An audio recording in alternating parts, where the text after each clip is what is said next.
ராகு கேதுன்னா இப்போ இந்த பொண்ணுக்கு இயற்கையாக இருந்தால் ராகு கேது நாகதோஷம் இருக்குது. இந்த பொண்ணுக்கு நாகதோஷம் இருக்கிறனால நம்ம நாக தோஷம் உள்ள கோவிலுக்கு போனோம்னா நிவர்த்தி ஆகிடும். ஆனால் நம்ம கோவில்லையும் இங்கே ராகு கேது திருத்தலம் நம்ம கோவில்லையும் உண்டு.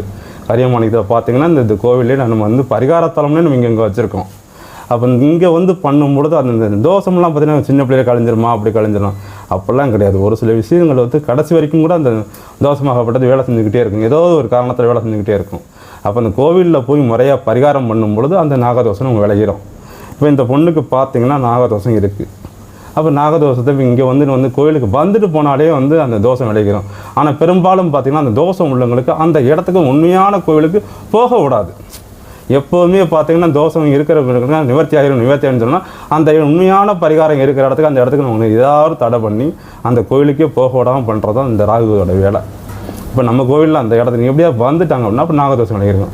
இப்போ இந்த 7ஆம் இடத்துல வந்து நம்ம கல்யாணத்தை